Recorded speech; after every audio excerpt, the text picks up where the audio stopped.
Hey guys, welcome back to a new video. In this video, I will show you how you can properly handle runtime permissions in Jetpack Compose, because handling these permissions in Android is usually not a very simple thing. And there's a lot of stuff to consider, which some people actually just don't do, but that's just not the proper way to do it, and it will backfire in your app at some point. So you will learn how you can request multiple permissions and also what I actually mean by handling them properly. So let me quickly show you the app that we will build.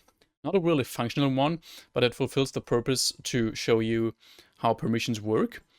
So first of all, we get this permission dialog. We will just request camera and record audio permission here. Let's say we accept the camera permission and we decline the record audio permission. Then we will just have a state that is updated to reflect that. So we see camera permission is granted. And this text for the record audio permission here is the so-called permission rationale. The permission rationale is basically usually a text that explains to the user why a permission is needed, and it's displayed when a user declined a permission for the first time. So here the user might have thought that, okay, no, I don't want this app to use my microphone. And then your app should basically say, a microphone is needed so others can actually hear you in a call or something like that, whatever the microphone is needed for in your app. And then the user will have the chance to actually accept that permission again. So the first time he declines that, we show this. If we then relaunch the app and see, then permission is just requested again, just for record audio this time, because we already have the camera permission, of course. If we now deny again, we see you permanently denied record audio permission, go to the app settings to enable it. So that is what usually should happen once you declined a permission for the second time, because then the user really does not want to grant this permission, and we should rather tell them to actually go to the app settings to change it if they really decide so. So I will show you how you can just detect these things if a permission was granted, if you should show the rationale and what to do in that case, and if a permission was actually permanently denied. And yeah, that you can basically have that as a state in Compose and build your UI based on that. First of all, it's actually important to note that I'm using a dependency here that comes from the Google Accompanist library, and that makes permission handling quite easy for Compose. You can also do it without this library. It's just a little bit more work, a little bit more management and stuff like that. I like to use this because you will see, you will just get a cool permission state that makes your life very easy with that. It's still quite a little bit of work, but a lot less work than if you would do it manually. So you will be able to find this dependency down here in my GitHub repository, or you can just pause here and write it off. If you have that, you can actually jump into main activity. And all I want to do here is we first want to get that permission state I talked about. And that comes from this accompanist library. So let's create our permissions state, which is equal to remember permission, actually remember multiple permission state. If you just want to request a single one, that will be okay, and you just specify the permission you want to request. I want to show you how you can do that with multiple permissions, because that's often the case that you need those. And here we need to specify these permissions in form of a list. So we say, okay, we have a list, and we want to request record audio and camera permission.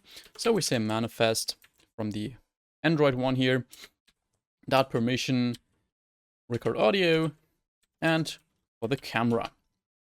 Let's also not forget to add this to our manifest. So we click on manifest and we add two users permissions here. On the one hand, camera, and on the other hand, record audio. So far, so good. We also need to add an annotation here, this experimental permissions API. We can press Alt plus Enter here and attach that to our main activity class so that warning will go away. Now let's next see how it works to use this state and actually detect if we already accepted these permissions, if we want to show the rationale for a specific permission, or if we basically permanently denied one of these or both of these. For that, I will have a column here. I will attach a little modifier here, modifier fill max size, and let's simply center our text. So actually horizontal alignment center, And vertical arrangement is center as well.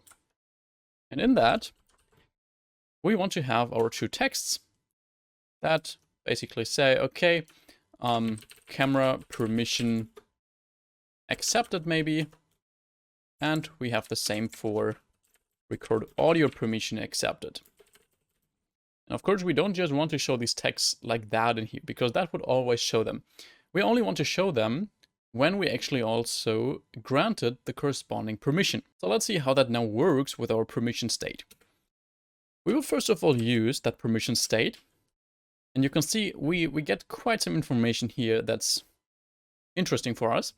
On the one hand, that permissions list, which is just a list of permission states. So that is a permissions state, so multiple ones, and that is a single permission state, which just contains information about a specific permission, which will be needed here actually. But we can also easily check if all permissions were granted, if we actually requested some permissions, if we revoked some, that's also a list of permission states, and if we should show any type of rationale here.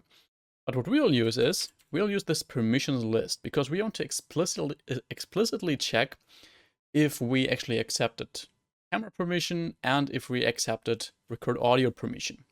So we will use this. We will loop over this and get the current permission here in each iteration. And here in this for loop, we can then check when the permission, so that will give us the string of that permission. But you can also see we also get has permission, which is just a Boolean if we have that permission. If we requested that, if we should show the rationale, basically the same as we have for the multiple permission state here, but this time it only refers to a single specific permission. We want to use permission, so we can easily now check in that when expression if that permission is camera, we want to do this, and if it is record audio, we want to do this. So that does not yet mean that we actually have that permission, because we just checked, okay, this is currently the camera permission, but it doesn't give us any information about if we accepted or declined that. So we have another when expression here, and now it gets a little bit complex, but that's how you have to do it, sadly. When, actually without any parentheses here, instead in here we can now use that permission, because now we know that's the camera permission. And now we can use that to actually check if we have that permission, if we should show the rationale, if we permanently declined it, and stuff like that. So if permission has permission, we do this. If the permission should show rationale, so if we should show the rationale, the info text about the camera permission specifically here, we execute this piece of code here. And how do we actually detect if we permanently declined that? Well, we don't really have a Boolean for that, but we can kind of use these Booleans that we have here to detect that. So on the one hand, for that, we want to make sure that we don't have permission, because otherwise we would have that and we wouldn't have permanently declined that. But we also want to make sure that we don't want to see the rationale, and perm should show rationale. Because that means if the rationale should not be shown and we also don't have the permission, then the user declined that permission at least for the second time. And let's actually take this Boolean expression and make it an extension function of our permission state, because I think that makes it a bit more readable. So let's go to our root package, create a new Kotlin class. Now we'll call that permissions state extension. Will just be a plain Kotlin file. And here we will write that function. So permissions state, just permission state actually, that is permanently denied, maybe. We'll return a Boolean. And here we also need to press Alt plus Enter to add this annotation to this function, so we get rid of the warning. And here we just return should show rationale. So if we don't want to show the rationale, and we also don't have the permission, then we know it's permanently declined. So we can go back to main activity and say perm that is permanently denied. And then we also know that information. Now the next step would be to actually take our text and display the corresponding text in the corresponding permission block here. Of course, the rationale does not need to be a plain text. That's just for simplicity here. Usually that's some kind of dialogue or so you want to show. Then you would simply show that dialogue here. And we also want to have the text here. And let's now adjust these texts a little bit. So here we can then describe what the camera permission is needed for. Permission is needed to access the camera. I don't know, it doesn't really matter here. Usually just give your users a little bit better explanation here, but I think you get what I mean here. If it's permanently declined, we can say something like camera permission was permanently denied. You can enable it in the app settings, something like that. Then we can copy this one expression because we also need that for record audio. You need that for every single runtime permission you actually want to request. Also for location, also for writing to external storage and stuff like that. So here for record audio, we can just swap these out with record audio. Paste it here and here. And this text here can be removed. So far, so good. So right now, we're definitely ready to display our UI that properly reflects the current permission state. But right now, we don't really request these permissions. And that's also something that I see people do wrong quite often, especially if you just want to make the permission request. So yeah, basically request the permissions from the user as soon as they visit a specific screen. Because most people then just put that code and that logic to request a permission just in onCreate or onViewCreated in fragments. I mean, that's Compose here, that's something different. But the issue with putting it in onCreate or in onViewCreated is that it could happen that the user actually accepts your permission, then minimizes the app, goes to the app settings, and denies it there, then goes back to the app, but onCreate isn't triggered anymore because the app is still active. So yeah, you won't have permission because the user actually manually denied that in the app settings, and your app won't know about that. So when you deal with these permission scenarios in which you request a permission once a screen opens, then you should actually make that request in onResume, because that way you can also detect if the user minimizes the app, denies the permission in the app settings, and then goes back, because then onResume is called again.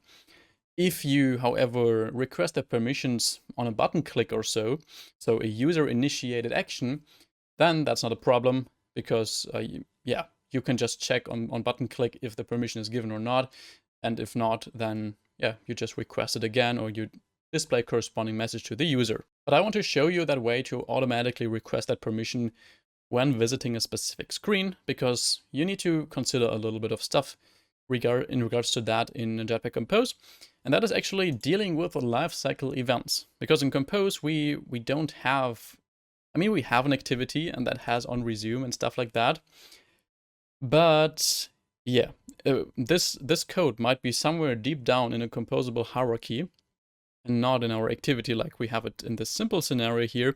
So we somehow need access to onResume deep down in our composable hierarchy. And we can easily do that with the lifecycle owner, and we can add a callback to that. So we can say val lifecycle owner, and we can get the current lifecycle owner using local lifecycle owner .current. And then we want to add a callback here. So we could say lifecycle owner add lifecycle add observer, but that would be a big mistake here if we would do it like this, because we can't control how often this piece of code is called here, because it's just directly put in a composable function, and whenever that recomposes, we would add another observer.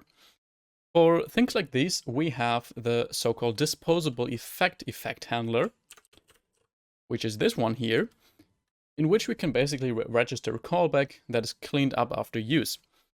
So for the key, we want to use that lifecycle owner. So whenever the lifecycle owner actually changes here, the disposable effect will basically fire off again.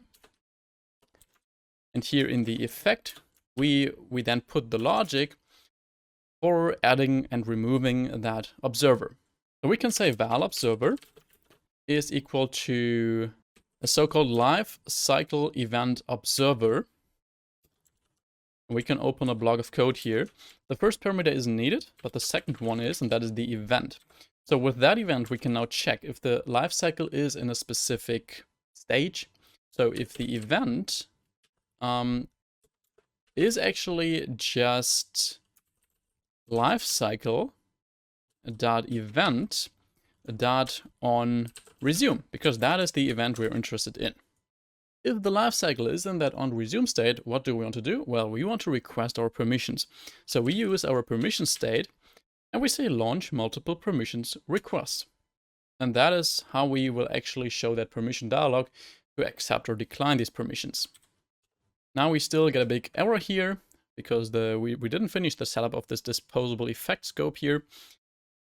We of course also want to add this observer. Right now we only declare it. So we say lifecycle owner, lifecycle, add observer, and we pass our observer.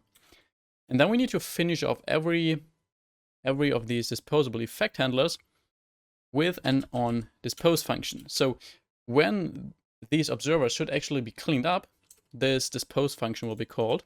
And in here we can then do that. So we can say lifecycle owner, lifecycle dot remove observer, and we pass our observer again. And that is now everything we need to do to properly handle our permissions here, or runtime permissions.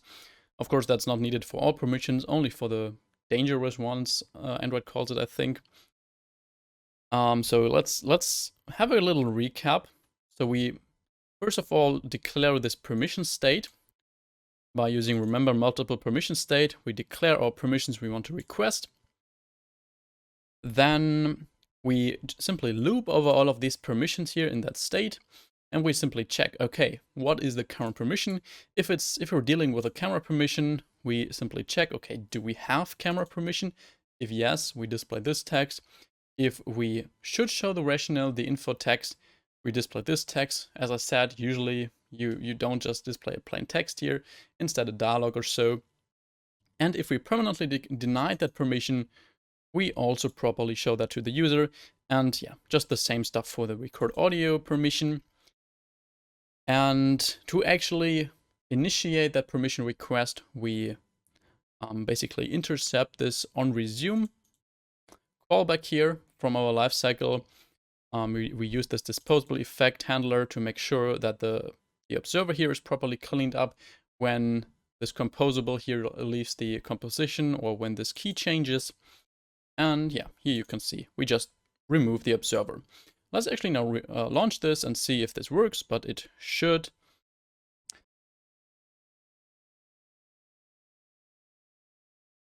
So there we go. I uninstalled the app and let's see. Now we deny both of these again.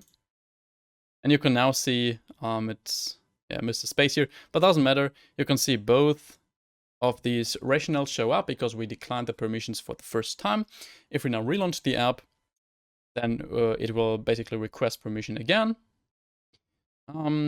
Allow to take pictures and record a video. Let's say we don't allow, or let's say we actually allow both of these. Then you can see both are accepted. If we now minimize that and go in the app settings and now decline the permissions here. So we say deny and deny, and then go back to our app. Then you can see it will request the permissions again because we used on start here. If we used on create here, that wouldn't have happened, and we can now accept or decline this again. So I think you get how this works. So my general suggestion is you should request permissions when the user is actually about to use that permission. So if the permission is actually needed to initially load some data on the screen, then directly request it like we did here. If the permission is, for example, needed when the user clicks on a camera button and then enables the camera, then I would rather ask for permissions after clicking on this button, and then you don't need this observer stuff here. So that is it for this video. I hope you enjoyed it. If so, then you will definitely also love my free email newsletter. So you can simply subscribe down below there for free, of course. You will just find a link to my website there, and yeah, just enter your email and you will get regular Kotlin, Android, architectural advice right into your inbox on a weekly basis. So you'll definitely enjoy that. I wish you an excellent rest of the day and see you back in the next video. Bye bye.